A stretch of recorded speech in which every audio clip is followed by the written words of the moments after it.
Hello my lovely viewers, welcome to my channel. चलिए school की ओर। आज हम आपके लिए लाए हैं परस्परम आश्रिता पंचदश पाठ यानी 15वां अध्याय। पाठ को समझने से पहले पहले शब्दों के अर्थ जान लेते हैं, जिससे हमें पाठ को समझने में जरा से भी कठिनाई ना हो। तो चलिए चलते हैं, पहले शब्दों के अर्थ जान लेते हैं। शब्दार्थ हैं गुलमह झाड़ियाँ या झुरमुट, हरिणः हिरन, शयनः बाज, तरुण वृक्षाः छोटे छोटे पेड़, आश्रिताः आश्रित यानी डिपेंड होना, आश्रित, भवेयुः हो या होवे, बांधवाः मित्र, कर्तनम काटना, कर्तकाः काटने वाला, पतामह गिरते हैं, उत्पादयन्ति उत्पन्न करते हैं, कंपनम कांपना, हिलना या डोलना, प्रक्षपन्ति फेंकते हैं या छिड़कते हैं, सूकरः सुअर, पशवः बहुत से पशु, गृध्र चील, अस्मद हमारे, भीताः डरे हुए, इतः यहाँ से, भयात डर से, चिंतेतु सोचो, तर्हि तो, रोदनम कुर्मः रोते हैं। अब व्याख्या देखते हैं। एकम सुंदरम वनम अस्ति, एक सुंदर वन है। तत्र अनेका वृक्षा लताः गुल्माः च सन्ति, वहाँ अनेक वृक्ष पेड़, वहाँ अनेक पेड़, लता लता कहते हैं बेल को, गुल्मा कहते हैं झाड़ियों को, वहाँ अनेक वृक्ष बेल और झाड़ियाँ हैं। सिंह भल्लुका गज सूकरा हरिणादय च पशवः शयन शुकः पिकः तितरा गृधादयः पक्षिणः च निवसन्ति। सिंह यानी शेर, शेर, भालू, हाथी, सूअर, हिरणों के झुंड, च और पशव, शयन, शुकः पिकः और पशु, चील, बाज, तोता, कोयल, तीतर और अन्य पक्षी निवास करते हैं। एकदा तरुण वृक्षाः परस्परम वदन्ति, एक बार तरुण वृक्ष, तरुण कहते हैं छोटे छोटे वृक्ष, एक बार छोटे छोटे वृक्ष परस्परम वदन्ति आपस में बात करते हैं। अरे अस्मद आश्रिताः पशु पक्षिणः सर्वत्र मूल मूत्रादिकम कुर्वन्ति, अरे हम पर आश्रित रहने वाले पशु पक्षी सर्वत्र, सर्वत्र कहते हैं सब जगह, हम मल मूत्र कर देते हैं। हम पर आश्रित रहने वाले पशु पक्षी सब जगह हम पर मलमूत्र कर देते हैं। प्रदूषण च उत्पादयन्ति और प्रदूषण करते हैं। तस्य दुर्गंधेन तु श्वास ग्रहणम अपि कठिनम भवति, उनकी दुर्गंध से हमारा सांस लेना भी कठिन हो जाता है। आश्रित ने क्यों कहा है? क्योंकि जो पशु पक्षी हैं वो पेड़ों पर ही, पक्षी जो होते हैं वो पेड़ों पर बैठते हैं, उन पर घोंसला बनाते हैं, उनके बीजों को खाते हैं, तो वहीं पर बैठे बैठे वो पॉटी भी कर देते हैं, सूसू भी करते हैं, पॉटी भी करते हैं। तो इस बात का बुरा लग रहा है पेड़ों को, तो इसलिए उनको कह रहे हैं, इसलिए कह रहे हैं पशु पक्षी, और पशु भी होते हैं तो वो वहाँ पर बैठ जाते हैं, उनकी छाया में बैठते हैं, तो आश्रित हो गए ना, पशु और पक्षी पेड़ों के आश्रित हो गए, उनकी छाया में बैठ रहे हैं, उनके जो पत्तों को खा रहे हैं, उनके फलों को, बीजों को खा रहे हैं, और तो इस तरह से पशु और पक्षी उन पर आश्रित हो गए, तो वो उनको बुरा लग रहा है कि वो हमारे ही खा रहे हैं, हम पे ही बैठ रहे हैं और हम पे ही पॉटी कर देते हैं, तो इस बात को लेकर वो परेशान है ना। तो आगे वो क्या कह रहे हैं, देखो सुनो, वो कह रहे हैं कि उनकी दुर्गंध से हमारा सांस लेना मुश्किल हो जा रहा है। कहा उपाय भविष्यति, क्या उपाय करें? यस्मात् एते भीता भवेयुः, क्या उपाय करें कि ये हमसे भयभीत हो जाएं, डर जाएं। तदा एक तरुण वृक्ष वदति, तब एक छोटा वृक्ष कहता है, वयम मिलित्वा कंपनम करिष्यामः, हम सब मिलकर कंपन करते, करना मतलब हिलना, हम सब मिलकर हिलते हैं। तेन पशु पक्षिणः इति गमिष्यन्ति, तब पशु पक्षी यहाँ से चले जाएंगे। तदा तेषां वार्तालापम श्रुत्वा एकः वृद्धः वृक्षः वदति, उनकी बात सुनकर एक वृद्ध वृक्ष, एक बूढ़ा पेड़ बोलता है, एतत् उचितम नास्ति, ऐसा उचित नहीं है। पशु पक्षिणः एव अस्माकं बांधवाः सन्ति, पशु पक्षी हमारे मित्र हैं। वयं परस्परम आश्रिता, हम एक दूसरे पर आश्रित हैं।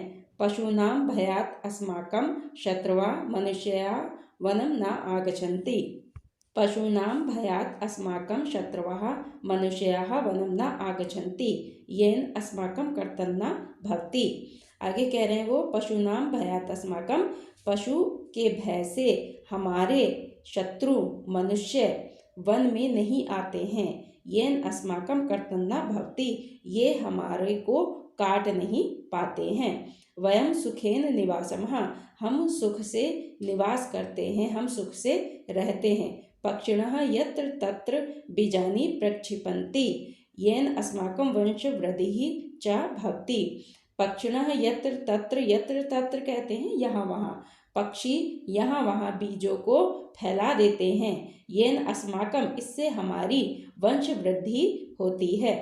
वृद्ध वृक्ष पुनः कथयति, वृद्ध वृक्ष यानी बूढ़ा पेड़ दोबारा कहता है, भो तरुण वृक्षः, हे तरुण वृक्ष, हे छोटे वृक्ष, चिंतयतु सोचो, यदि अस्माकं कर्तकाः मानव अत्र आगमिष्यन्ति तर्हि किं भविष्यति। वृद्ध वृक्ष कहता है, पुनः कथयति, पुनः कहता है, दोबारा कहता है, हे छोटे वृक्षों सोचो, यदि हमें काटने वाले मानव अत्र आगमिष्यन्ति यहाँ आ जाएं, तहिर की भविष्यति, तब क्या भविष्य होगा, तब क्या होगा। एतत् श्रुत्वा सर्वे तरुण वृक्षः चिन्तयति, यह सुनकर सभी छोटे वृक्ष चिंता करने लगे। यद कर्तकाः अस्माकं कर्तनं कुर्वन्ति वयं भूमोः पतामः रोदनं च कुर्मः। यद कर्तका, यदि काटने वाले हमें काटते हैं, वयम भूमो, हम भूमि पर गिर जाते हैं, रोदनम च कुर्मः, और रोते हैं। तदा एकः तरुण वृक्षः करुण स्वरेण वदति, तब एक छोटा वृक्ष करुण स्वर में कहता है, दयालु स्वर में कहता है, करुण मतलब दयालु स्वर में कहता है, नहीं नहीं नहीं नहीं, एतद न भविष्यति, ऐसा नहीं होगा। पशु पक्षिणः अस्माकं कृते लाभदायका अपि सन्ति, पशु पक्षी हमारे लिए लाभदायक भी हैं। अतः वयं सर्वे मिलित्वा निवसामः, इसलिए वयं सर्वे, हम सबको मिलकर रहना है। एतत् श्रुत्वा वृद्ध वृक्षः प्रसन्न भवति, यह सुनकर वृद्ध वृक्ष यानी बूढ़ा पेड़ प्रसन्न होता है। आगे बढ़ने से पहले बच्चों मेरे चैनल को सब्सक्राइब कीजिए, वीडियो को लाइक कीजिए, वीडियो को ज़्यादा से ज़्यादा शेयर कीजिए, जिससे दूसरे बच्चे भी इसका लाभ ले सकें। और बच्चों ये बिल्कुल फ्री है। यदि आपको कोई लाइन समझ में नहीं आती है या कोई पैराग्राफ समझ में नहीं आता है तो वीडियो को पॉज कर करके देखिए, इससे आपको ज़्यादा हेल्प मिलेगी। अब बच्चों जल्दी से कमेंट बॉक्स में कमेंट करके बताओ कि लता का मतलब क्या होता है। देखते हैं कितने बच्चे ध्यान से सुन रहे हैं। अब प्रश्न उत्तर देखते हैं। प्रश्नान उत्तरत, यहाँ पे बच्चों ये ध्यान देने वाली बात है कि इसमें एक पद में उत्तर नहीं दिया गया है, यानी एक पद में आपको उत्तर नहीं देना है। वने के संति, वन में कौन कौन होते हैं। वने उत्तर है इसका, वने अनेकाः वृक्षाः पशवः पक्षिणः च वसन्ति। वन में बहुत से वृक्ष होते हैं, पशु होते हैं और पक्षी वसंती निवास करते हैं। अगला है तरुण वृक्षः परस्परं किं वदन्ति। तरुण वृक्षः वदन्ति पशु पक्षिणः सर्वत्र मल मूत्रादिक कुर्वन्ति प्रदूषणं च उत्पादयन्ति। नेक्स्ट है पक्षिणः यत्र तत्र किं क्षिपन्ति। पक्षी इधर उधर क्या फेंकते हैं, क्या फैलाते हैं। तो उत्तर है इसका पक्षिणः यत्र तत्र बीजानि क्षिपन्ति। नेक्स्ट क्वेश्चन है तरुण वृक्षः करुण स्वरेण किं वदति। तो आंसर होगा पशु पक्षिणः अस्माकं कृते लाभदायकाः अपि सन्ति, अतः वयं सर्वे मिलित्वा निवासामः। नेक्स्ट है कः पशु अस्ति क च पक्षी अस्ति इति लिखत।